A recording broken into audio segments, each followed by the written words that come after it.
Olá, camaradas, tudo bom? Aqui fala o Gabriel Lázari, secretário-geral do PCBR. A gente vai para mais um desses nossos encontros sobre o debate do nosso Sistema Nacional de Formação Política, né, nossa formação básica. E a gente vai hoje falar sobre dois temas muito importantes, né, sobre a nossa visão estratégica, sobre a visão do processo revolucionário, que é sobre a ditadura do proletariado e o socialismo-comunismo, né? Então, são temas que exigem da gente se aprofundar um pouquinho, né, no debate sobre forma estatal, debate sobre teoria política propriamente dito, que vem do Marx, vem do Engels e vem do Lenin, e fazem a base aí do marxismo-leninismo também nessa discussão sobre poder, né, sobre a política. Então, eu acho que o cerne da questão aqui é a gente entender como que se dá o processo revolucionário, né? Para isso, a gente tem que dar um passo atrás e entender como que funciona a própria estrutura das classes sociais, como que funciona quais são as leis objetivas que regem esse processo de desenvolvimento histórico no capitalismo, né? A primeira coisa, a gente voltando lá atrás, no Marx, né, no próprio Manifesto Comunista, isso já está bem colocado, né, é entender o papel do Estado na sociedade capitalista, né? O Estado, para o Marx, né, para o marxismo-leninismo, ele não é simplesmente uma estrutura, simplesmente um conjunto administrativo, né, que pode ser levado para um lado, levado para o outro, né, ou mobilizado para os interesses de qualquer classe, de qualquer setor da sociedade. O Estado, para o marxismo, como superestrutura, né, ele está assentado sobre a própria estrutura de produção material da nossa vida, né, ou seja, ele nada mais é do que o produto, né, condicionado e, claro, condicionante por retroalimentação da própria estrutura capitalista de produção, né? O que é esse modo de produção, né? O que são essas relações de produção capitalistas? É o fato de que predomina na sociedade capitalista a propriedade privada dos meios de produção, pessoas, grupos de pessoas que possuem os meios de produção, as fábricas, as empresas, né, os meios físicos, né, de produção, e, por outro lado, a classe trabalhadora, o proletariado, que não tem esses meios de produção, que, portanto, precisa vender a sua força de trabalho, né? O Estado é, portanto, produto dessa contradição inconciliável, né? A contradição entre o fato de que o trabalho em si é cada vez mais socializado, cada vez mais social, menos individual, né? Cada vez mais o trabalho feito pelos trabalhadores, ele é para produzir uma única mercadoria, ele é dividido com outros trabalhadores, às vezes em outros países, inclusive, né? Uma parte de um carro é feita na França, outra parte é feita na Alemanha, outra parte é feita na Itália, e o carro todo é montado aqui no Brasil, por exemplo, né? Então isso é a socialização do trabalho. E, por outro lado, a privatização, né, a apropriação privada das riquezas desse trabalho se dará através do mais-valor. Então, o Estado, ele é o produto dessa contradição inconciliável.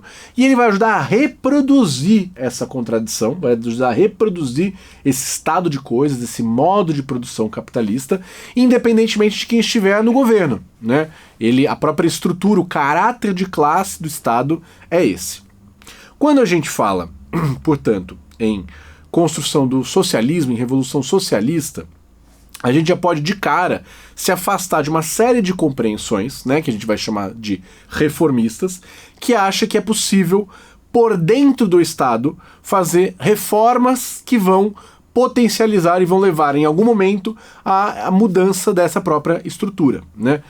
Então, essa visão, é claro, é uma visão muito corrente, né, na esquerda, no assim chamado campo de esquerda, internacionalmente, né, e no Brasil também, particularmente. Existem aquelas organizações que acham, né, visões políticas, ideólogos, teóricos, que acham que é possível ir reformando o capitalismo, né, ou que é até necessário ir reformando o capitalismo até o momento em que dê para transitar para o socialismo. Como se a própria estrutura, né, o próprio fundamento, o próprio caráter do Estado que nós temos não fosse o de um Estado burguês, né? Não vivêssemos sob uma democracia burguesa e que, nas palavras do Marx e também do Lenin, não é nada mais do que uma ditadura de classe, né? A ditadura democrática da burguesia sobre o proletariado. Quando a gente fala, então, em ditadura do proletariado, a ideia da ditadura do proletariado ela se baseia em alguns fundamentos. O primeiro desses fundamentos é de que no processo da tomada do poder, né, da conquista do poder de Estado pelos trabalhadores e da transição para o socialismo, é preciso ainda de um Estado, é preciso ainda de um tipo de organização social com elementos coercitivos, administrativos, que controle a sociedade como um todo e que estabeleça sobre essa sociedade uma determinada hegemonia, né? Que construa nessa sociedade elementos de consenso e de coerção, né? Elementos de maior convencimento, de maior repressão, que tenham o caráter da classe trabalhadora, que tenham o caráter, o conteúdo de classe proletária. Então, isso é a visão da ditadura do proletariado. O fato de que o proletariado, como classe, precisa ter a sua ditadura, precisa conquistar a sua ditadura para fazer essa transição para o socialismo, né? Ou, nas palavras do Marx, né, que é o momento ao momento da fase inferior do comunismo, né, essa fase que a gente chama de socialismo, corresponde a uma forma política que é a ditadura do proletariado, né? Isso significa pra gente duas coisas. Em primeiro lugar, e isso Lenin vai observar quando ele está falando sobre o Estado e a Revolução, né, lá no livro Estado e a Revolução, que essa forma, né, de Estado, ela, apesar de ainda ser um Estado, é um Estado totalmente diferente do Estado burguês, do Estado capitalista, né? Ele vai trazer algumas diferenças importantes, né? O fato de que não existe mais um legislativo separado de um executivo, por exemplo, né, que o poder ele está diretamente colocado nas massas, que é um poder que vem de baixo para cima, né, a partir de uma democracia direta e não de uma burocracia estatal, que nesse poder as forças de segurança, forças militares, elas não são mais contra o povo, né, elas não se organizam contra o povo como parte dessa máquina administrativa, mas ao contrário, elas são o próprio povo que organiza a sua autodefesa, entre outros elementos, né? Claro que a base de onde o Lenin vai buscar essa ideia de ditadura do proletariado tá na experiência prática, que o próprio Marx aponta, né? E o Engels aponta também, na Comuna de Paris, né? No fato de que, por causa das contradições, né? Por causa das condições que vêm na Guerra Franco-Prussiana, né? Quando o exército da Prússia vai se aproximando de Paris, cerca Paris e vai tomar o governo francês foge para Versalhes, os trabalhadores tomam o poder na capital da França, tomam o poder em Paris e organizam o primeiro governo propriamente proletário, né? É claro que esse proletário é ponto e vírgula, né? Porque tem muitos elementos na própria Comuna de Paris que são elementos da pequena produção, né? Do pequeno produtor, né? A gente tinha um grande contingente de pequenos proprietários na França, né, um desenvolvimento camponês muito baseado nessa tomada e distribuição de terras, né, pelos camponeses, e isso vai trazer um caráter também para esse processo da Comuna de Paris, né? O próprio Marx observa isso, ainda tendências muito democratistas, muito pequeno-burguesas, né, mas constituiu ali a primeira forma de poder propriamente proletário. Então, essa ditadura do proletariado, né, que é a forma política que corresponde à primeira fase, a fase inferior do comunismo, que é o socialismo, é uma necessidade histórica. Por que necessidade histórica? Porque é através do fazer-se classe dominante que a classe trabalhadora, que o proletariado pode de fato acabar com as forças de repressão da burguesia, colocar suas forças para ela reprimir a burguesia, fazer a defesa do processo revolucionário contra a contra-revolução, né? No caso típico aí da Rússia, né, da Revolução Russa, entre 1919, 20 e 21, né, a gente tem o processo da Guerra Civil, né? As forças contra-revolucionárias, não só monarquistas, mas burguesas também, se voltam contra a Revolução Russa, inclusive forças internacionais, né? São 14 países que enviam tropas regulares ou mercenárias para poder combater ao lado do tal do Exército Branco para vencer a Revolução Russa, né? E o poder do Estado soviético, né, é o poder que está organizando essa ofensiva, né? Aliás, essa defensiva contra a contra-revolução, contra o Exército Branco e para a manutenção do poder soviético. Como então se organiza essa ditadura do proletariado, né? A experiência histórica mostra pra gente que, e assim que a gente conceitua, existe antes da instauração da ditadura do proletariado, antes que ela se torne um poder efetivo, se desenvolve, né, nesse processo histórico uma dualidade de poderes, né? O que quer dizer essa dualidade de poderes? Hoje a gente tem constituído o poder de Estado na mão da burguesia, né, com o Estado democrático burguês, né, que é a ditadura democrática da burguesia, né, acho que vale sempre mencionar. No processo de luta pelo poder, a classe trabalhadora vai desenvolver uma série de instrumentos que vão ser embriões desse poder.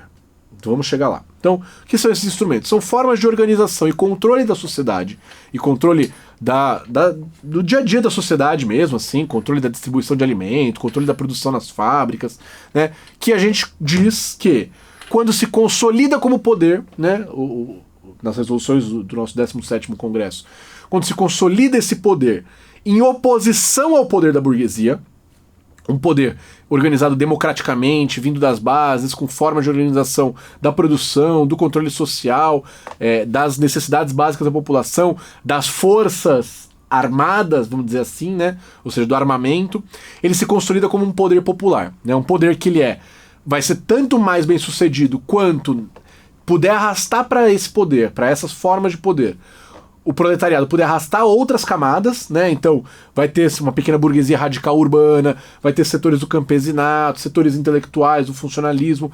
Quanto mais o proletariado arrastar para essas formas de poder, sob sua tutela, sob sua hegemonia, essas camadas, né, camadas que vacilam entre a burguesia e o proletariado, mais sucesso vai ter. Então, o exemplo da Revolução Russa é um exemplo primeiro, né, e muito particular de consolidação desse poder dual. Por quê? A Rússia, ela passou primeiro por uma revolução burguesa, né, uma revolução democrática, que foi feita em fevereiro de 1917, e nesse momento cai o poder da monarquia, cai o poder da nobreza. Dois poderes, então, começam a se chocar na experiência histórica russa, né? O poder proletário e camponês, que vai se organizar nos soviets, né, nos conselhos de deputados camponeses, operários e soldados, né? E por outro lado o governo provisório, que era um governo burguês, né? O governo revolucionário russo era um governo burguês, que começa a controlar a Rússia, e existe uma tensão entre essas duas formas de governar o país, né? Os soviets, né, que nada mais quer dizer do que conselho em russo, eram as formas de organização que a classe trabalhadora atingiu na tentativa de revolução que eles fizeram em 1905, né? Entre 1905 e 1907 teve uma tentativa de revolução, e a classe trabalhadora produziu esses conselhos para coordenar suas lutas, para coordenar a sua vida social, para organizar os bairros, organizar a autodefesa, né? Então, quando em 1917 estoura a primeira Revolução de Fevereiro, rapidamente esses soviets voltam à base. As pessoas lembram, né? Fazia uma década, as pessoas lembram de como é que era organizar a vida social e a luta através desses conselhos, e voltam a fazer isso.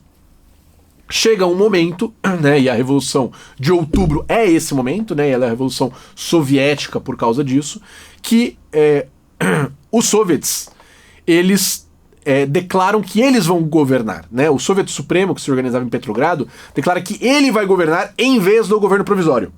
E ele toma, inclusive, atitudes ditatoriais, né, de prender os membros do governo provisório e tudo mais, para poder dar cabo a esse processo. É isso que nós chamamos de poder popular, né? Existem várias concepções sobre poder popular que nós entendemos que não são concepções válidas, né? Quando existia o velho PCB unificado, antes da cisão de 2023, o poder popular ele era entendido de várias formas, né? Mas existia também ali a ideia de que é poder popular qualquer forma de organização autônoma da classe trabalhadora, né? Um sindicato, um movimento popular, uma ocupação, aquilo ali já é uma forma de poder popular que vai coexistindo com a sociedade capitalista, né? Ou até quando a gente tem, por exemplo, na própria estrutura do Estado burguês, conselhos de orçamento participativo, etc, etc, tem gente que entende isso como poder popular. Na nossa avaliação, se isso é poder popular, isso é é um desperdício do termo, né? É um termo que não serve para explicar como que o poder popular vai ajudar no processo revolucionário. Afinal, não é o conselho participativo de uma prefeitura no capitalismo que vai, de fato, constituir uma forma de poder contrária ao poder do Estado, né? Muito menos a participação num parlamento, ou coisa que o valha, né? Então, para nós, o poder popular tem um sentido muito estrito, né? O poder popular é o poder que surge em oposição, né, paralelamente e em oposição ao poder de Estado burguês e que se destina a derrubá-lo. O próprio Lenin observa, vejam, o poder popular, o poder dual, né, ele está chamando de dualidade de poderes, ela não pode subsistir muito tempo, né? Não tem como durante muito tempo no caso do Lenin, né, na Rússia, o governo provisório e o governo dos soviets compartilharem o mesmo poder, né? Então, um dos dois vai ter que vencer. O desafio do Partido Revolucionário, da classe trabalhadora, é quando se consolidam esses poderes, né? Quando se desenvolve um poder dual, um poder popular, proletário e de outras camadas que venham junto, né, em apoio ao proletariado, sob a hegemonia proletária, tem que derrubar o outro poder, né? Se subsistir por muito tempo, o outro poder vai atingir, vai conquistar aliados, o imperialismo, forças externas, burguesias nacionais e internacionais, e vai buscar derrubar esse poder popular, né? Então, para nós, o poder popular é isso, é o poder que se consolida a partir de uma democracia direta, com instrumentos de luta e organização da sociedade, inclusive nos seus aspectos de segurança, né, de produção, alimentação, saúde, tudo, e que toma o poder, né, de um determinado país nas mãos do poder do Estado burguês, né? Isso, para nós, é a revolução e é isso que consolida a ditadura do proletariado. Então, é sob essas bases, sobre as bases desse novo poder que a ditadura do proletariado vai erigir sobre si um novo tipo de Estado, né? E por isso que nesse novo tipo de Estado não existe, por exemplo, a separação dos poderes, né? A separação entre poder executivo e legislativo é uma separação que tem tudo a ver com a burguesia, né? Para a classe trabalhadora, não faz sentido. Aquele que legisla, que tira a lei, é o mesmo que tem que aplicar a lei, né? Por que ele não né, se ele tira e não aplica? Não faz sentido nenhum, né? Faz sentido do ponto de vista da separação entre as frações da burguesia, entre as necessidades de concentração de maior ou menor poder de Estado, de disseminação maior do poder democrático das classes dominadas e tudo mais, né? Para garantia de um determinado consenso na sociedade capitalista. Para o proletariado isso não faz sentido nenhum, né? Tanto assim é a própria Assembleia Nacional em Cuba, né? Em Cuba hoje, a Assembleia Nacional, ela congrega os poderes legislativo e executivo num único órgão, né? Um órgão do poder da ditadura do proletariado, né? A gente pode, claro, ponderar o quanto essa ditadura do proletariado está ou não conseguindo fazer avançar a transição socialista, a transição do socialismo para o comunismo, né? O que nos leva, portanto, ao segundo aspecto, né? Que é quando a gente defende no nosso 17º Congresso, aprova, né, e estabelece essa concepção científica do socialismo e comunismo, em primeiro lugar, nós queremos nos afastar de outras expressões do que pode ser chamado de socialismo. Como a gente já viu em vídeos anteriores, existem muitas concepções sobre o que é socialismo, né? Tem gente que vai dizer que nunca houve socialismo no mundo, né? Tem gente que vai dizer que a social-democracia é socialismo, falando de socialismo norueguês, por exemplo, né? Para nós essas concepções estão todas equivocadas, né? Existe também, vale a pena mencionar, a concepção, o socialismo do século XXI, né? Uma concepção muito levada a cabo pelo chavismo na Venezuela, por outras formas de organização da social-democracia avançada, vamos dizer assim, na América Latina nas últimas décadas, né? Para nós, a concepção científica do socialismo é a do socialismo-comunismo. Ou seja, é aquela que compreende o socialismo como fase inferior da sociedade comunista, né? Uma fase em que ainda subsistem estruturas estatais, né? Com base na ditadura do proletariado, mas estruturas estatais. Ainda subsiste uma dinâmica do valor, né? Ainda que ela possa ir sendo modificada conforme vai se desenvolvendo o socialismo, né? Vai caminhando e transitando a transição socialista para a fase superior, que é o comunismo, ela ainda vai se desenvolver dessa forma.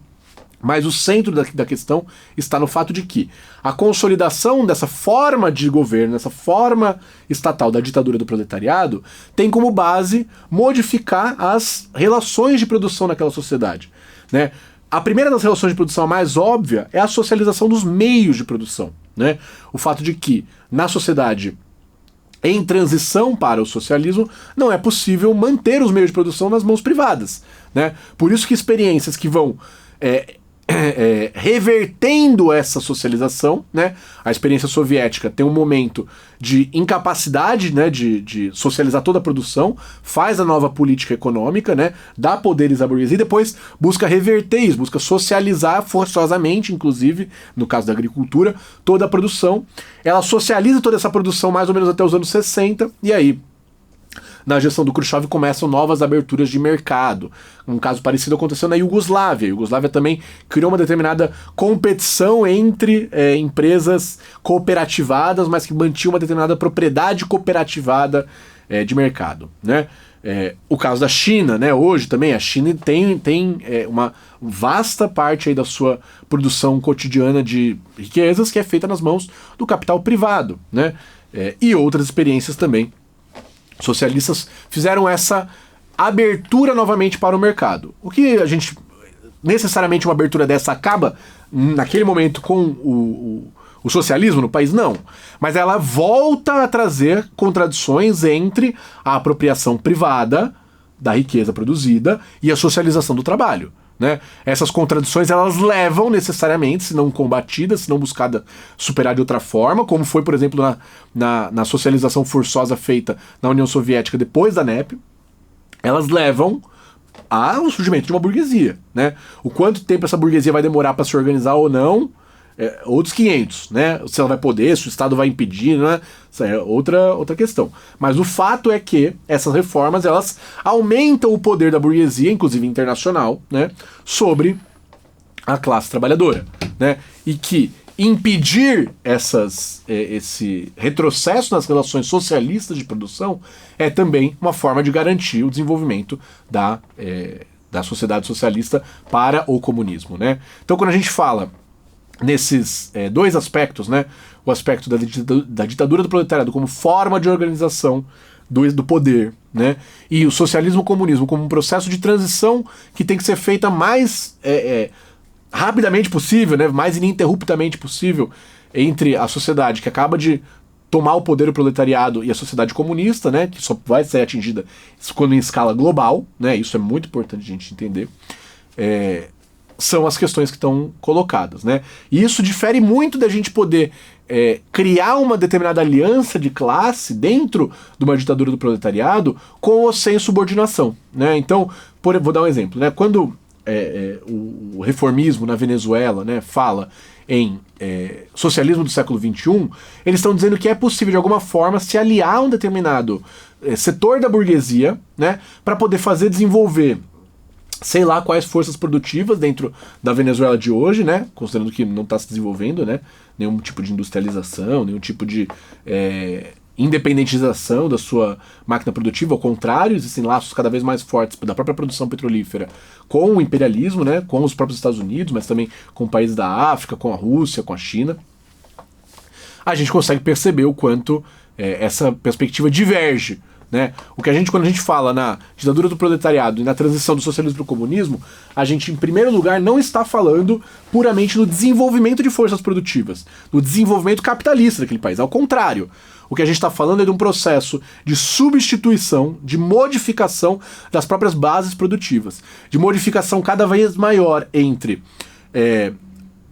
o valor da força de trabalho, ou seja, salário, assalariamento, e uma transição cada vez mais intensa, né, vamos dizer assim, daquele princípio básico, né, do comunismo, que é de cada um que tiver nas suas capacidades e a cada um as suas necessidades, né? Enquanto no socialismo ainda tem de cada um segundo suas possibilidades, mas a cada um segundo o seu trabalho, né? Ainda existe uma equivalência entre trabalho e salário que pode ser observada nas experiências históricas. Então, eu acho que é um pouco isso para a gente entender essa diferenciação, né? Entender o que é, para nós, o papel da ditadura do proletariado, qual que é a necessidade histórica que ela cumpre de representar, de fato, o proletariado como classe dominante perante outras classes, né? Entendendo que durante todo o período socialista ainda vai haver classes, tá?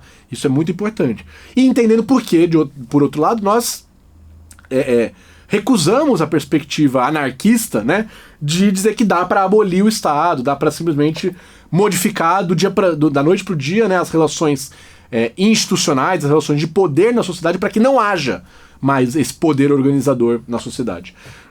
Ao contrário, nós achamos que é plenamente necessário, principalmente para combater a contra-revolução que virá, né, seja nacional, seja internacional, para ajudar no desenvolvimento do socialismo em nível internacional, né? Certamente, se o Brasil tomar o poder, né, quando o Brasil, o proletariado tomar o poder e começar a construir o socialismo, a necessidade de uma ditadura do proletariado forte, pujante, firme nos seus objetivos, vai ser um ponto de apoio muito grande para o socialismo na Bolívia, o socialismo no Paraguai, o socialismo na Venezuela, no Equador, em países que têm uma proeminência internacional menor e cujas economias tendem a vir a reboque da economia brasileira, que é uma economia muito importante em nível internacional, né? Tem um papel intermediário na cadeia imperialista, não é um papel 100% de semicolônia ou coisa que o vale, muito menos semi-feudal, né? Então, pensar nessa perspectiva do socialismo-comunismo, negando ao mesmo tempo a perspectiva reformista de que é possível ir por dentro, né? Ou seja, tomar o governo é igual a tomar o poder, nós discordamos disso, né? É possível qualquer governo de esquerda ganhar, né, da assim chamada esquerda, ganhar o governo e nem por isso está ganhando o poder, ao contrário, né? Enquanto as estruturas sociais, a estrutura do poder se mantiver a estrutura burguesa, se mantém, né, o Estado burguês. Então o desafio da ditadura do proletariado é transformar, né, tomar o poder com outra estrutura, só é possível tomar o poder com outra estrutura nesses marcos, né? E construir uma nova sociedade, construir novas relações de produção que desenvolvam as forças produtivas, sim, óbvio, né, mas não às custas da socialização da produção, né? Ao contrário, buscando garantir com isso o direito ao trabalho, buscando garantir com isso a previdência universal, a saúde universal, a educação universal, coisas que não são nenhum absurdo, coisas que já foram conquistadas, né? Todo o processo de construção da União Soviética mostra isso, né? O desenvolvimento de Cuba, pelo menos até o período especial, mostra também essa possibilidade, né? O desenvolvimento atual da Coreia Popular mostra essa possibilidade, né? O que a gente não pode fazer é confundir a necessidade e possibilidade de construir o socialismo no nosso país, né, com a impossibilidade de construção do socialismo em nível internacional. Ao contrário, como o próprio Lenin observava, a necessidade de manutenção e de garantia do socialismo na União Soviética, né, do desenvolvimento socialista na União Soviética, era também uma pauta internacional. Era também uma necessidade internacional da classe trabalhadora ter ali uma trincheira de batalha, ter ali uma salvaguarda, em que inclusive cuja pressão internacional permitiu com que vários avanços forem feitos e exigiu que a burguesia fizesse vários avanços para a classe trabalhadora, como foi o estado de bem-estar social, justamente pela ameaça que era uma revolução se aquilo não acontecesse. Então, eu acho que esses são alguns elementos para a gente pensar essa relação da ditadura do proletariado com o processo revolucionário, com o poder popular e também com a construção do socialismo-comunismo, entendido isso sempre de forma científica, né? Sempre buscando compreender como que esse desenvolvimento não é linear, não obedece sempre os mesmos scripts, não vai ser sempre que a gente vai ter estruturas soviéticas, no sentido dos conselhos, né? Cada processo histórico desenvolve estruturas também da própria tradição histórica, do próprio desenvolvimento concreto das lutas da classe trabalhadora naquele lugar, mas obedecem a conjuntos de leis mais ou menos bem desenvolvidos historicamente, né, que tem a ver com a estrutura de produção, a estrutura do sistema capitalista e de como ele pode ser superado pelas suas próprias contradições imanentes para um sistema comunista, ou seja, também negando, né, em alguma medida a ideia revisionista que surgiu a partir do 20º Congresso do Partido Comunista da União Soviética, de que é possível vias nacionais para o socialismo, né? Isso levou aos mais diversos erros, né? Desde o programa reformista do Partido Comunista Britânico até a infeliz tragédia do processo da via chilena ao socialismo, né? Do Salvador Allende. Então existem formas da gente conquistar o poder do Estado que obedecem a determinadas leis objetivas do desenvolvimento histórico do capitalismo para o comunismo. A fase que nós vivemos é essa, né, da sociedade humana, a fase da gente passar do capitalismo para o comunismo, né, de instaurarem-se as ditaduras dos proletariados, começarem as transições socialistas, e a contra-revolução que a gente teve nos anos 90 nada mais foi do que um contratempo nisso. Claro, um contratempo longo, né, pra gente que quer vencer logo, mas é nada mais que um contratempo. A gente vive essa etapa. A etapa do imperialismo é também a última etapa do capitalismo e que, portanto, sobrevém a ela essa necessidade histórica. Basta com que nós, né, isso não acontece de maduro, né, nós temos aqui produzir essa potência no real, mas é uma potência que já está lá imanente ao sistema, através do processo de construção partidária, através do processo de atingir as massas e dirigi-las no rumo da Revolução Socialista. Então, esse foi um encontro um pouco mais curtinho nosso, mas vai fazer parte aí desse esse primeiro módulo aí do curso básico de formação, e nós nos vemos aí em outros episódios. Valeu!